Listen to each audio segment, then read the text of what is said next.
उपराष्ट्रपति एम वेंकैया नायडू ने शनिवार को बेंगलुरु में माउंट कार्मेल कॉलेज के प्लेटिनम जुबली का संबोधित करते हुए भारत को दुनिया का सबसे सहिष्णु देश बताया। उपराष्ट्रपति ने कहा कि धर्मनिरपेक्षता देश में किसी सरकार या पार्टी की वजह से नहीं, बल्कि ये लोगों के खून में है और यहाँ रहने वाले हर व्यक्ति की नसों में है। उन्होंने पश्चिमी मीडिया पर भारत के बारे में बहुत सारी नकारात्मक कहानियां गढ़ने का आरोप लगाते हुए कहा कि पश्चिमी मीडिया ने देश और उसके लोगों के द्वारा विभिन्न क्षेत्रों में की जा रही उपलब्धियों को भुला दिया। उन्होंने इस बात पर भी जोर दिया कि बुनियादी प्राथमिक शिक्षा मातृभाषा में होनी चाहिए। हमारा एक महान देश है। सौभाग्य से भारत फिर से आगे बढ़ रहा है। दुनिया अब एक बार फिर भारत को पहचान रही है और सम्मान कर रही है। कोई भी हमें अनदेखा नहीं कर सकता। हालांकि कुछ लोग यहाँ वहां छोटी छोटी बातें लिख सकते हैं, इसके बारे में चिंता ना करें। कुछ लोग भारत की प्रगति को पचा नहीं पा रहे, वे अपच से पीड़ित हैं, हम इसमें मदद नहीं कर सकते।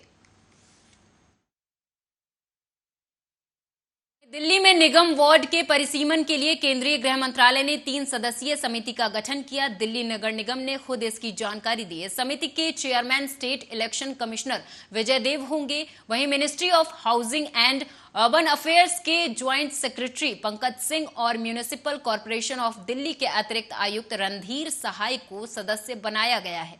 बता दें कि बीते 22 मई से दिल्ली नगर निगम का एकीकरण हो चुका है।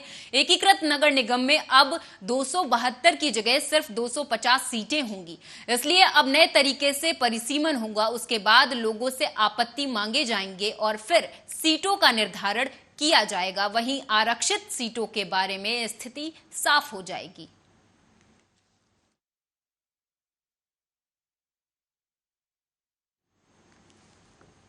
देश के कई राज्यों में भारी वर्षा के चलते बाढ़ के हालात पैदा हो गए हैं। कर्नाटक, महाराष्ट्र और असम के कई हिस्सों में बाढ़ के कारण जानमाल के नुकसान की खबर है। असम में सबसे ज्यादा तबाही हुई है। कर्नाटक के कई शहरों में भारी बारिश जारी है, जिससे जनजीवन अस्त व्यस्त हो गया है।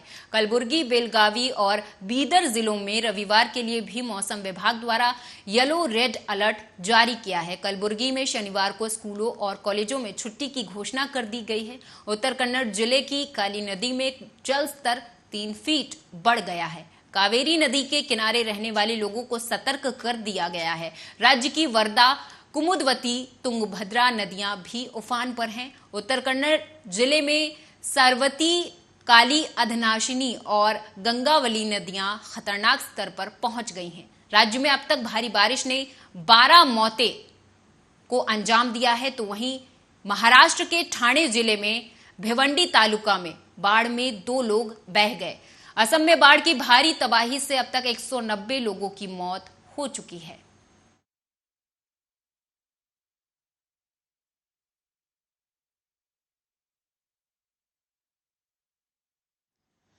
तो वहीं मौसम विभाग के अनुसार अभी तक दिल्ली समेत कई राज्यों में रविवार को बारिश होने के आसार हैं। देश के कई राज्यों में लोग बारिश होने की उमस और गर्मी से परेशान लोगों को जल्द राहत मिलने वाली है।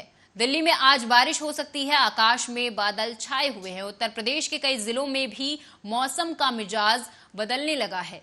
लखनऊ में शनिवार की सुबह हल्की बारिश ने लोगों को भीषण उमस जैसी स्थिति से कुछ राहत दी है। बिहार, राजस्थान, मध्य प्रदेश के भी कई जिलों में बारिश होने की संभावना है।